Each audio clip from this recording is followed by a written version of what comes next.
মহামানব মুহাম্মদ সাল্লাল্লাহু তাআলা আলাইহি ওয়াসাল্লাম ছেলেটিকে যদি ডেকে আনো, ওই ছেলেটি যা বলবে আমরা সব গোত্রের মানুষ এক বাক্যে মেনে নেব। বলা যাবে না জোরসে? মোহাব্বতে দুটো হাত উঠিয়ে বলুন ইয়া রাসূলুল্লাহ। ইয়া রাসূলুল্লাহ। ও তরুণ যুবক ভাইরা, সংগঠন চালাতে গেলে, মসজিদ মাদ্রাসা গ্রামকে পরিচালনা করলে কিভাবে করতে হয় আমার নবীর কাছে শিখুন। দয়ার নবী মায়ার নবীকে ডাকা হলো। অল্প বয়সী ছেলে,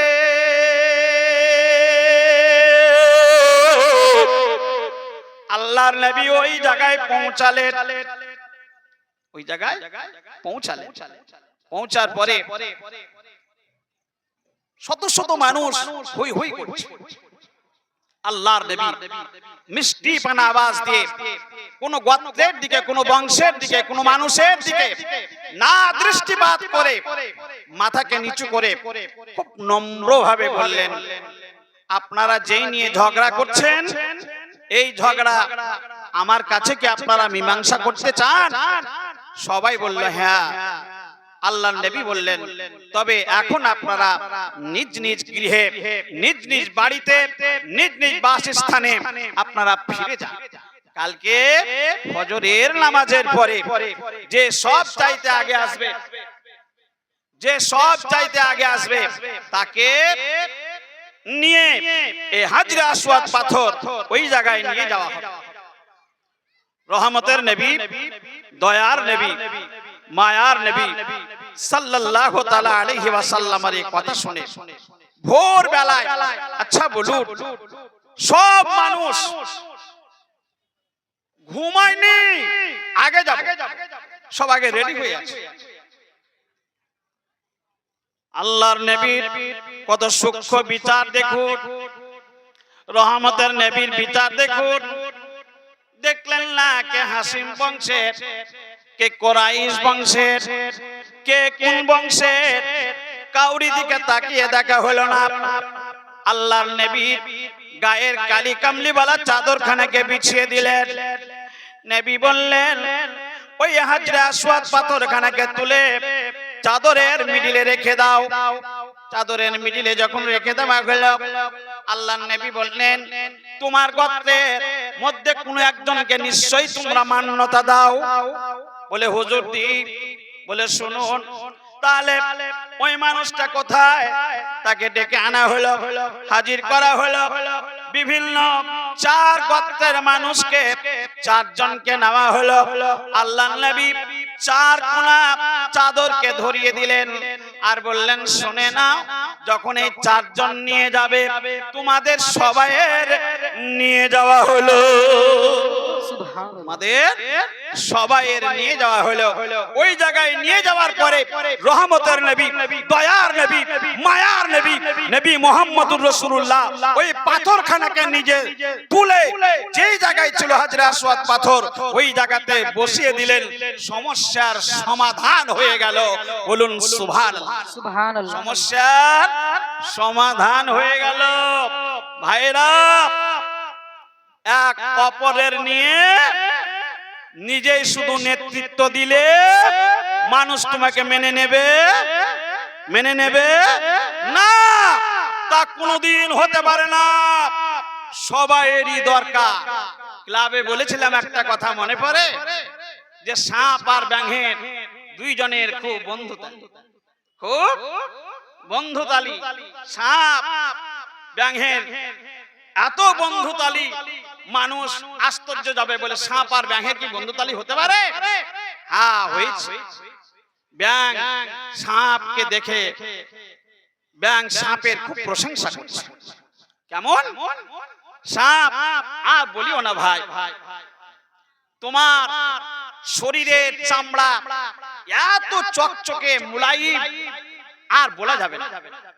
আর সেই রকম সাইজ, দেখতে বড়ই ভালো লাগে। তুমি যখন রেগে যাও আর ফাঁ করে খাড়ো হয়ে যাও, আরো ভালো লাগে। সাপ মনে মনে খুব খুশি হচ্ছে।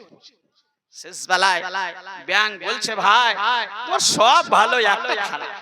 বলে কি খারাপ? বলছে তুমি যখন চলো তখন তুমি বড় আঁকা বাঁকা হয়েছ, দেখতে একেবারে খুব বিচ্ছিরি মনে হয়। সাপ এত রেগেছে, সাপ এত রেগেছে, ফঁ করে উঠে ব্যাংকে খেতে যাবে। ব্যাং তো বড় চালাক, ব্যাং ওই জায়গা থেকে লাফিয়ে সামনে একটি পুকুর ছিল, নদী ছিল, ওই জায়গায় পড়ে গেছে। যেমন ফঁ করে উঠেছে, পেছন দিকে সামনে দিকে ছিল একটা রাখা, সে দুম্বা বা ভেড়া চড়াচ্ছে। যেমনই সেই রাখাল আওয়াজ শুনেছে, ফঁ করে পেছন দিকে তাকিয়ে দেখছি, রে বাবারে তো বিশাল সাপ। যেমন সাপ দেখেছে, রাখালের হাতে কি থাকে জানেন? বিশাল এক লম্বা পাঁচুন ছিল, লাঠি ছিল। সেই লাঠি নিয়ে সাটা সাট দুবার, সাপ শেষ হয়ে গেছে, 60 হয়ে গেছে, মুখে ফেনা ভেঙে গেছে, সাপ শেষ। বেশ কিছুক্ষণ পরে ব্যাং সেই নদী থেকে ডুব মেরে উঠছে। দেখি বন্ধুর একবার খোঁজ নেই। বন্ধুর খোঁজ নেবার জন্য উঠে দেখছে, তো বাবারে বন্ধু তো একদম সিধা হয়ে গেছে, 60 হয়ে গেছে। মুখের দিকে তাকিয়ে দেখছে 2 পয়সা দিয়ে ফ্যান ভেঙে গেছে। ব্যাং বলছে, বন্ধু তুমি 60 তো হয়েছো, তো এমন সময় 60 হয়েছো, তোমার 2 পয়সা দিয়ে ফ্যান ভেঙে গেছো, 60 তো হলে তো মরে যাবার পর। কিছু মানুষ আছে ওই সাপের মতো, খোদার কসম করে বলি, ওকে যতই বলেন ওর কাছ থেকে লাজ লজ্জা শরম সব উঠিয়ে নিয়েছে, মরে যাওয়ার আগে অবধি ওকে কেউ সিধা করতে পারবে না, এটা অসম্ভব। সেই দিনই সিধা হবে যেই দিন 2 পয়সা দিয়ে ফ্যান ভেঙে যাবে, সেই দিনই সিধা হবে যেই দিন 2 পয়সা দিয়ে ফ্যান ভেঙে যাবে। তুমি ভেবো না যে আমি সাপ তোমাকে মারার জন্য তৈরি হয়ে আছে এক রাখাল। আপনি কি শুনেননি আবু জেহেলকে মেরেছিল ছোট্ট 2 নালেহাল মাসুম বাচ্চা, ছোট ছোট ছেলে 2 মেরেছিল। তুমি এটা কোনোদিন ভেবো না যে আমি সর্বের সর্বা, না। এত মিথ্যা কথা কেন? এত মুনাফিকি কথা কেন? কেউ মেনে নেবে না। আরে তুমি তো তুমি যদি রহমতের নবী, দয়ার নবী, মায়ার নবী, সুবহানাল্লাহ, আদর্শে আদর্শবান হয়েছিল দ্বিতীয় খলিফা হযরতে উমর ইবনে খাত্তাব রাদিয়াল্লাহু তাআলা, ওনার একটা ঘটনা মনে পড়ে গেল। হযরত উমর ফারুক রাদিয়াল্লাহু তাআলা আনহু যখন সিংহাসনে বসলেন, রহমতের নবী, দয়ার নবী ওয়াফাতের পরে হযরতে আবু বকর, হযরতে আবু কাফার ছেলে হযরতে আবু বকর, সুবহানাল্লাহ, যিনাকে সিদ্দিকী টাইটেল দেওয়া হয়েছিল, জানো আবু বকর 2 বছর ধরে সিংহাসন চালিয়েছিলেন। তারপরে দ্বিতীয় খলিফা হযরতে আমিরুল মুমিনিন হযরতে উমর ফারুক রাদিয়াল্লাহু তাআলা আনহু বসলেন। কিভাবে সিংহাসন চালাচ্ছে দেখুন, কিভাবে বিচার করছে দেখুন, কিভাবে ন্যায় বিচারক ছিল দেখুন। ও তরুণ যুবক ভাইরা, হাত দুটো জোর করে বলি, সম্পূর্ণ যদি না পারো কিছুটা নকল করার চেষ্টা করো।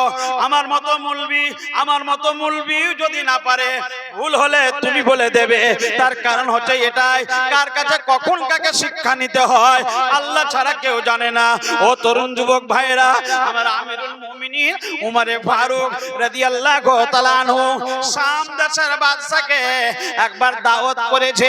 দাওয়াত করার পরে শাম দেশের বাদশার সামনে সুবহানাল্লাহ দস্তরখান বিছিয়ে দিয়েছে। দস্তরখান বিছিয়ে দেওয়ার পরে খুব সুন্দরভাবে খাবার এনেছে, শুকনো রুটি আর জাইতুনের তেলের আচার। বলা যাবে না জোরসে? জাইতুনের তেল দিয়ে কিছু আচার করেছে, কিছু আচার আর শুকনো রুটি এনেছে। উমর ফারুক একজন বাদশা, আর শাম দেশের বাদশাকে ডেকেছে। দুজন বাদশাহ দস্তরখানে বসে আছে, সামনে রুটি, শুকনো রুটি আর জাইতুন তেলের আচার ওমরে ফারুক এনেছে। হাত ধুয়ে আমিরুল মুমিনিন ওমরে ফারুক রাদিয়াল্লাহু তাআলা খেতে শুরু করেছে। শাম দেশের বাদশা বলছে, হুজুর আপনি খেতে শুরু করলেন, অর্ধেক খাওয়া হয়ে গেল, আমাকে বলছেন না? ওমরে ফারুক বলছেন, এই তো আমি তো বললাম বিসমিল্লাহ করুন, শুরু করুন, খাবার তো চলে এসেছে।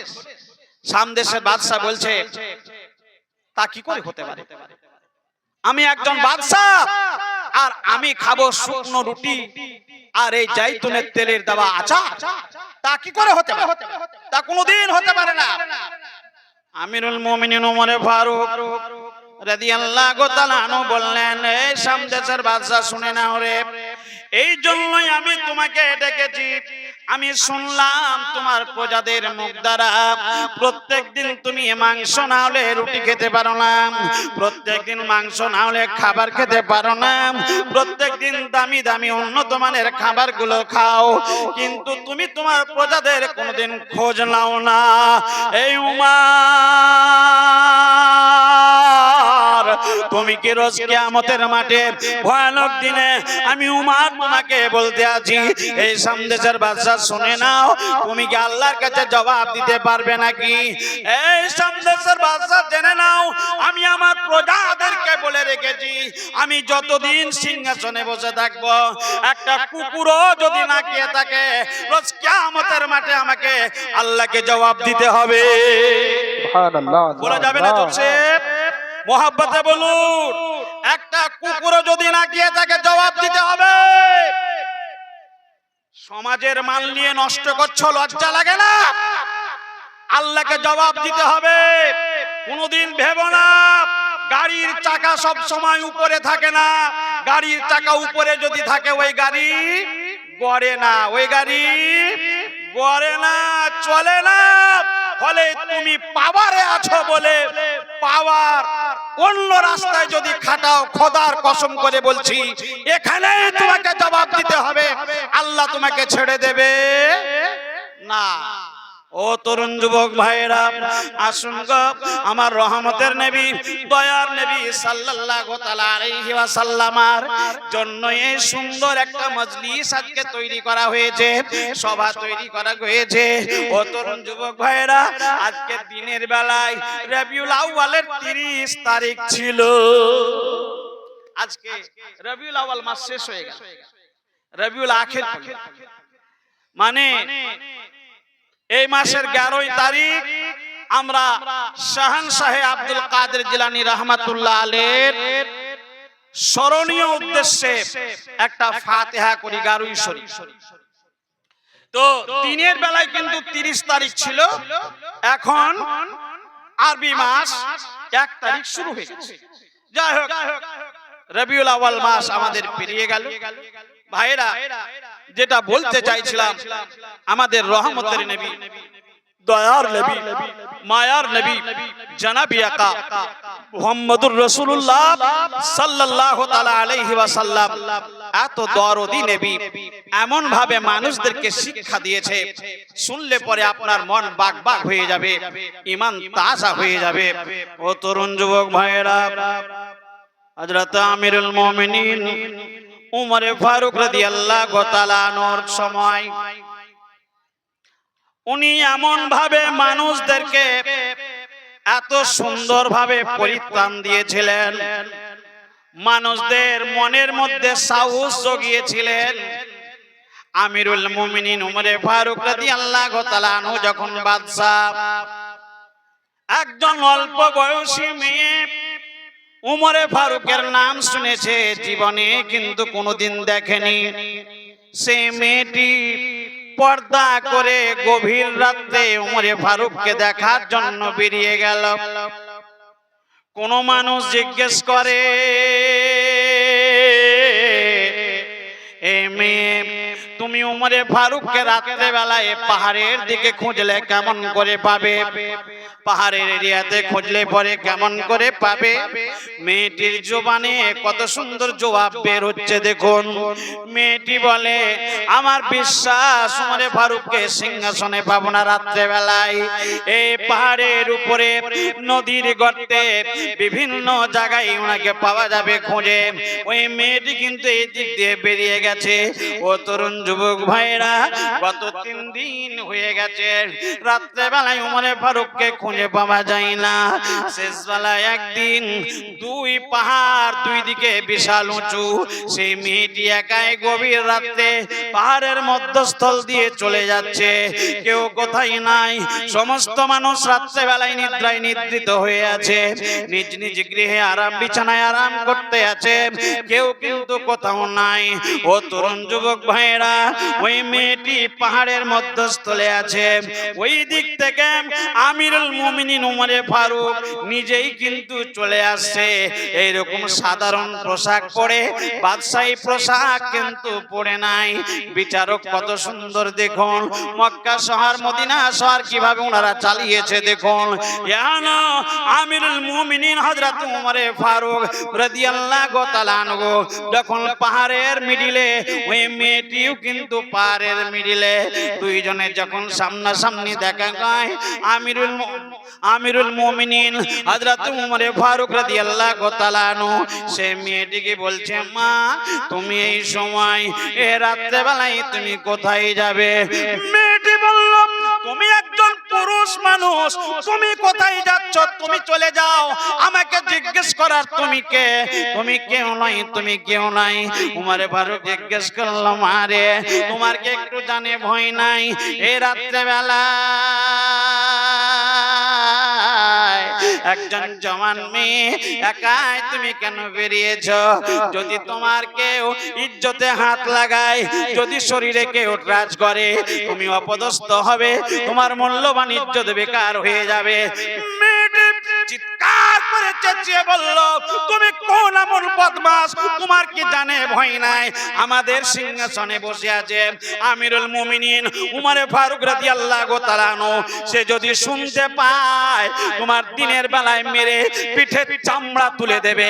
তুমি কি জানো না, উমরে ফারুক যদি একবার জানতে পারে, তাহলে তোমাকে কত এমন কেসাউস দিলে যে উমরে ফারুকের জামানায় তুমি আমাকে ভয় দেখাচ্ছ, আমাকে ধরতে পারবে কে? আমাকে কেউ পারবে না। আমার দীর্ঘ বিশ্বাস, আমাদের বাদশা হচ্ছে উমরে ফারুক রাদিয়াল্লাহু তাআলা আনহু। মুহাব্বতে বলুন সুবহানাল্লাহ। কি বিচারক ছিলেন! আর এখন সুবহানাল্লাহ, পুলিশকে দেখি সাহস লাগবে তো ভয় লাগবে না বাবা? বিচারককে দেখে সাহস লাগবে তো ভয় লাগছে। কে যেন মনে হয় ওই পার্টি আগে গিয়ে 2000 টাকা ধরেন দিয়েছে।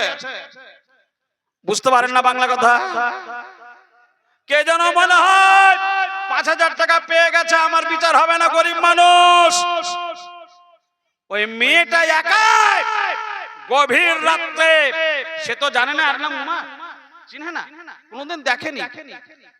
মেয়েটি উমরে ফারুককেই বলছে, না জানার কারণে, না চিনার কারণে বলছে, তুমি কি জানো না এটা উমরে ফারুকের জামানা, এটা উমরে ফারুকের জামানা।